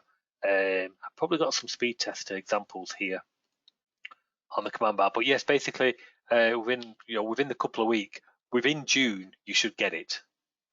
Have we got the command bar speed test? One thing you mentioned when you were showing the report with creating the columns, how you changed the method, and then basically you can just rerun the command, the class command, to redraw to recalculate the columns and all that. Yeah. And all the properties. And then it sounded to me like you mentioned that you can have similar things in the other classes, like the command bars. All of them are being changed to that. So if we look at, it was a command bar, the results of the command bar is actually driven the change to the report control. Even though report control is coming out first, it was a command bar which actually had it done first. So if we look at create controls here, not contents, controls, well, actually any of the creates for that matter. So you can see here, create controls. This uses a new approach. So we've got our control queue. We populate the queue, goes off, does the particular job, so on and so forth. Lots of controls. Oops. Maybe a bit too trigger happy there. Yep, lots of controls, and then you come down to do the parent call, and then basically this has got some old code left around after it, but this is it basically in progress as we speak. So the speed tests we did, that wasn't the example. Just trying to find the example for you. Just 1 second. Does this affect, because I'm doing some stuff where later at runtime, for example, like users have like favorite reports, and it's like one of my drop downs from one of the command bar buttons, one of the child drops on there. So I was wondering, will this stuff work if at runtime I want to refresh and change out, like for example, like remove some things and add? Will running this method redo all that, or does that not change anything for the purpose that I'm discussing here? Adding new ones, yes, definitely. Deleting old ones, I would have to check. Okay. Yeah, I would have to check. Or changing even, right? Let's say. Oh, changing, definitely. Yeah, you could do it. Okay. Okay, that's cool. Because one thing is, I had some, and I'm still like figuring that out, is to remove some and recreate. And I'm wondering if that, because I think usually I have to redraw the thing, and I've had some lockups because of that, but I don't know if it's, I'm not saying it's Noyantis doing this or anything like that, but I've been wondering if it's easier to create items and hide them and then hide them and change them instead of destroying them and recreating them from scratch. There are some enhancements in the new command bar on linked directly to the creation of controls, and I know John was getting an issue where you've got icons going astray and so on.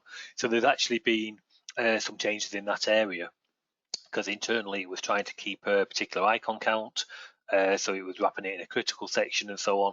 And we've removed the need for that now, and so on. So you know. Again, it's like anything with progress. You're doing your new version of software, and it's going to be better than the previous one, and so on and so forth.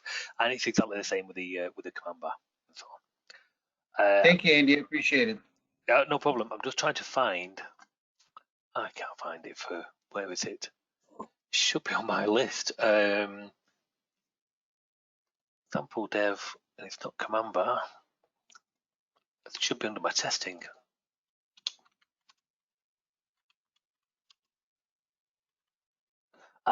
Okay. So I've put a timing here. There we go. Open up the previous command bar. Okay. So I'm just going to put the timing over on the other window. Oh, sorry, no. I'm going to put.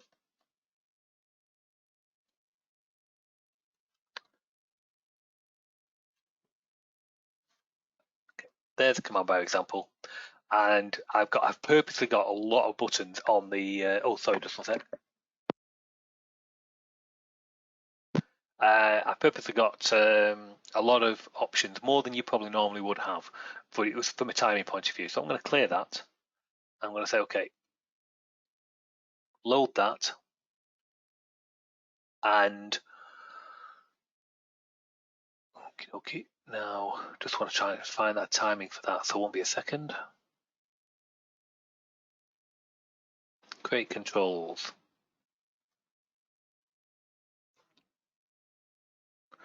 So 3 point, give or take 3.5 seconds. Okay. So same example, but with the new one.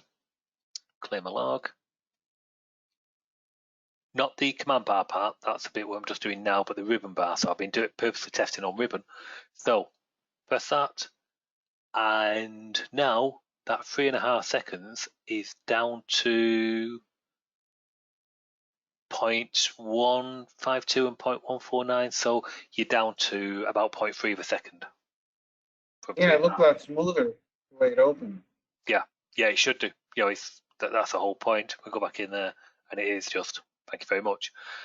So that is the kind of speeding. Now this, it's a rubbish command bar, ribbon bar, because all I've done is just taken a set of controls and duplicate it 5 times over.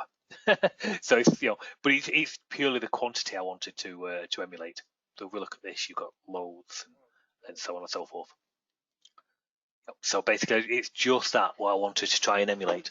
But it's it was the command bar, the optimization, and the one particular user reported some issues when they were destroying and creating at runtime and changing properties in quick succession, so hiding and unhiding.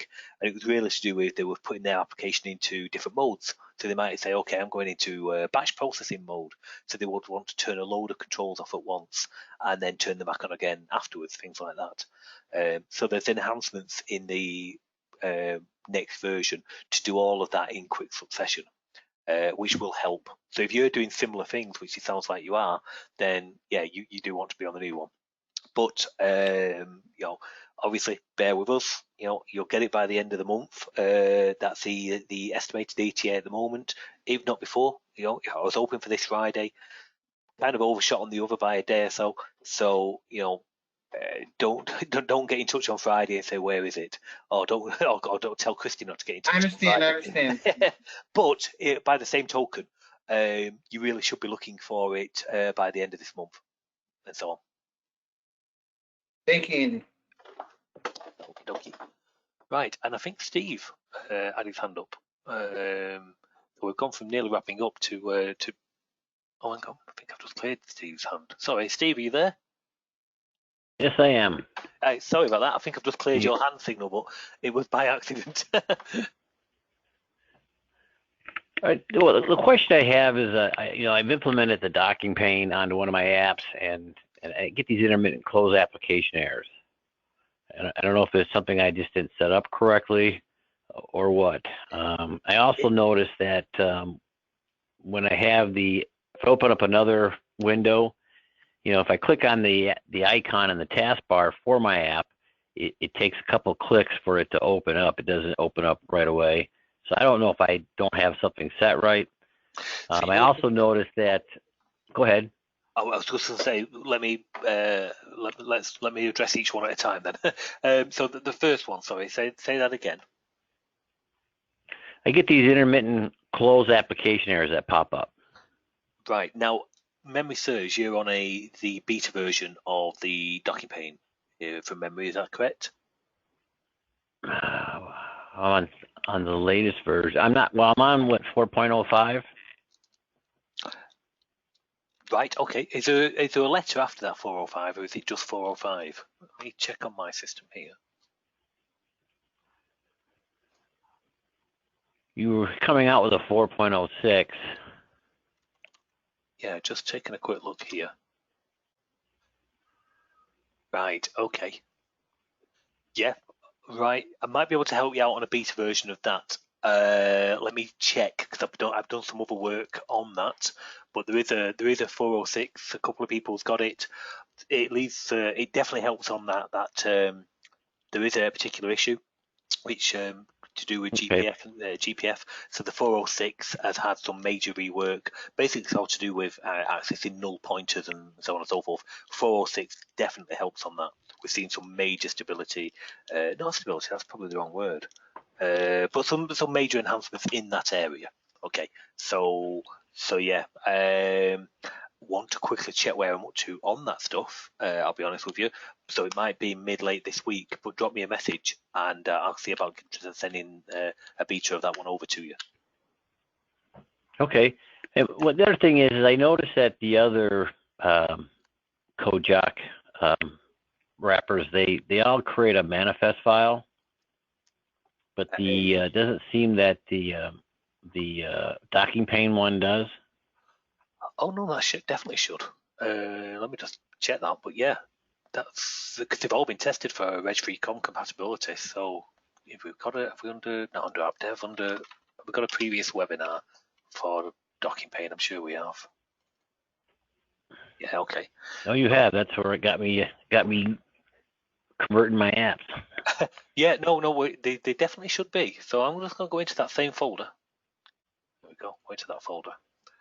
And we'll look at the settings, what we've currently got.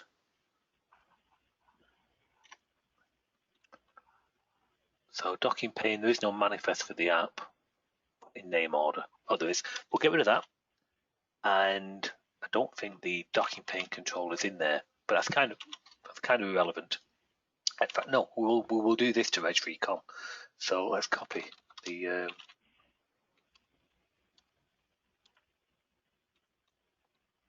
Let's copy the control. So you will need, I am going to, we've done a load of work on our help. Obviously, COVID-19 and staff having to work from home has actually hindered some of that, but we're in steps now to finally get all the stuff back to here and getting back on with getting back things to normal. We are creating some self-contained little help videos which will go onto the website and on the YouTube channel and so on, and they are for little bite-sized topics. So how to add RegRecon, so how to add it to your app and distribute your application. So there'll be little bite-sized 5-minute videos to walk you through step by step, things like that. That'd be great. So it's questions which we'll cover numerous times. It's a case of now, rather than covering them again in a thing, I can just say, oh, go to this link, and there they are, literally step by step, that kind of thing. But we'll do it. We'll quickly here. We won't do any harm. So we'll have that there, and I'm just gonna. I will need the license, so I will just get my license, because when you use RegRecon, you do need to compile the license in, which I'm sure you are doing. So I'm just. Yes. That's my. Oh, not in that order. That's why. Put that across to my text pad. That's what I prepared earlier. Right. Okay, we are good to go, and we've got no manifest in there, but I've got the control. So you go to your app, go to the global extensions. We'll choose one of the predefined versions. If you use specify, it won't. It'll create you an empty. Yeah, I'm using 18.6. That's fine. I mean, let's actually replicate what you're doing there. So I'll do exactly the same. So I've got 18.6. I'll go back, but I will need the OCX of that version. So I'm just gonna have to grab that. Oh, that one. That one. Get rid of the 19 because it's not needed. So 18.6 into our app. So first step, use one of the predefined options. We've got that. Go to our register, choose our RegRecon. Go to our license, press enter. I'm going to pause the screen a second so you can't see my license code. No, that's fine. I have my own. Okay. So I take it you can't see the screen at the moment.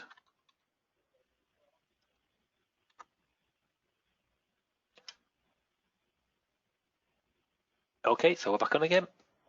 So I put the code in, RegRecon and a predefined. So we've got that. Then I'm just going to quickly go to the properties of the app and just check we're not compiling the manifest in. So just waiting for Clarion. Is there a tick box you got to check for it to create the? Yep, so application manifest, and I'm just going to undo that one. So I just want to generate it, but I don't want to link the application manifest in, only because I want to show you what's in it, that's all. Okay. Okay, so we've got that. But you will need the generate ticked, because that's what tells Clarion to generate the manifest. And then I detect that setting and also generate the extra manifest for you. So one, does it work? So I run the app and run that, and I've got my docking panes, 18.6. So that's good. So that is working. And if we go into here and put it in type order, we should see 2 manifests loaded. Yeah, it's there too. We just open up that. I'm going to say, okay, I want to look at that manifest and that manifest. And there's the 2 manifests. One is the docking pane for the app. So, and it's added a dependent assembly for us called Extreme Docking Pane version 18.6.0.0. And there is the Extreme Docking Pane .manifest 18.6.0.0. Yeah, so all of them, we always test them to make sure that they're all the reg-free compatible, reg-free, every time a new version comes out, because these values in here do change per version. So if I'm not seeing, if you're not the seeing manifest, I mean, if you're not seeing the manifest, then it's global properties, actions, app settings, application manifest. Just make sure that that is turned on. well, I'm seeing the manifest for everything else. for the program. Let me just go here. Global extensions.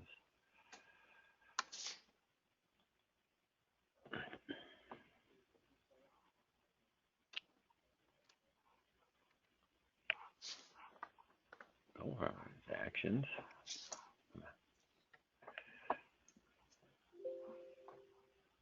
App settings. All right, so I have just the generate manifest box ticked. I don't need the one below it. No, I mean, all that will Under do is, my app. yeah, you'll have that, generate manifest, but you won't need that one. And you don't need any The link manifest and project. I don't link it because I like to. I've got to ship the additional manifests anyway, so I just ship that one for the application as well. You can tick that, but I would untick it just to make sure you can see it being generated and it's correct. Then, if you want to include your application manifest into your app, then tick it again. But I would untick it just to make sure until you see things working like we just did. Now I could tick it and it would work, but personally I would leave it unticked because you've got to ship the additional manifest. It won't. I'll just close that. It won't compile the extreme docking pane manifest in. It'll just compile that one in.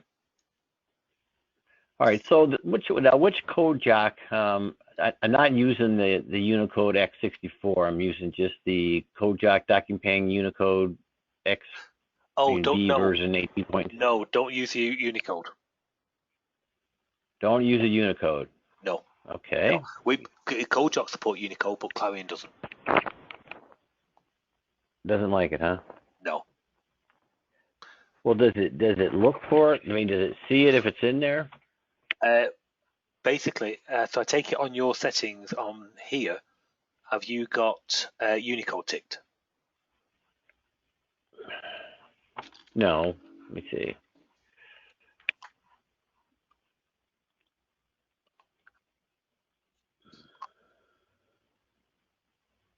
Now we're looking at Unicode.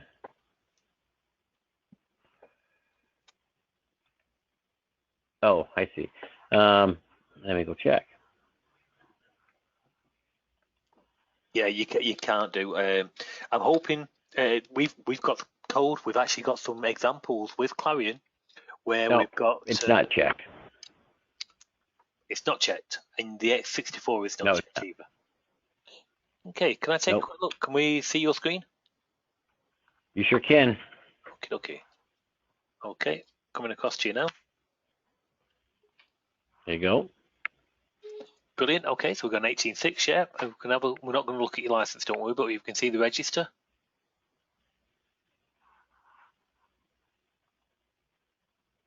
Oh, you need the reg recom turned on there. I thought it was turned on. Okay. I won't look there. License, but with that, yeah, but okay, that. What do you need next? Nothing, just press OK. Yeah. Yeah, it all looks all right. It does. That looks fine, that. So if you want to go up to OK, and then we'll go to global properties after that.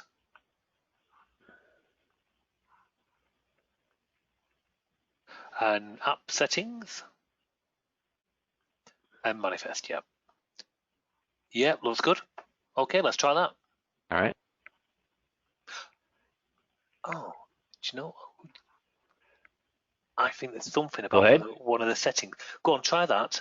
And if that doesn't work, I have got an idea of what it might be.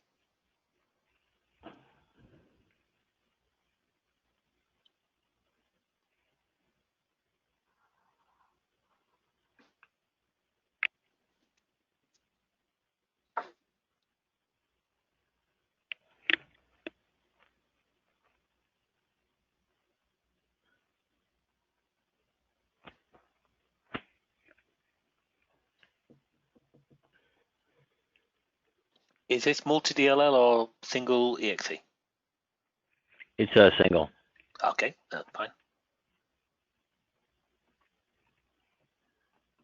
I haven't ventured into the world yet of the multi-DLL.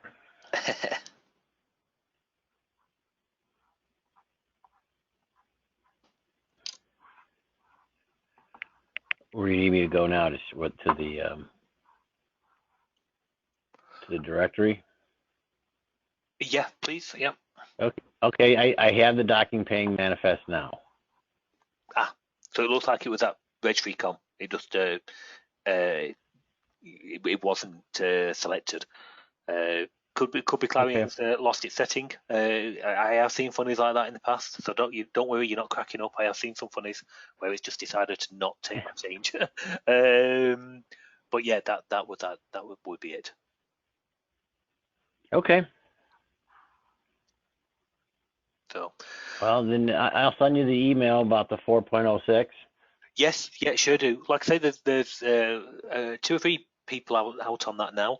In fact, there is a newer version. I will get to them. So I know he's on here actually still, Alan. Alan, I will get another beta to you this week of the docking pane as well. There's bits of work going on continuously on lots of the products as you've seen, but we are trying to actively now knuckle down and getting these updates out. So ReportControl, as we've discussed, command bar as we've discussed, and the docking pane as discussed. Other updates are automatically all going on the other products as well. Chillcat task classes have been expanded, but let's get these others which are so near to being released actually out the door, people using them, in the broad user base. So. Right, I'm going to wrap it up. All right, Andy, thanks. A couple of hours, no problem at all. And I shall see you all next week. So thanks, everybody. All right, Cheers. bye. Bye.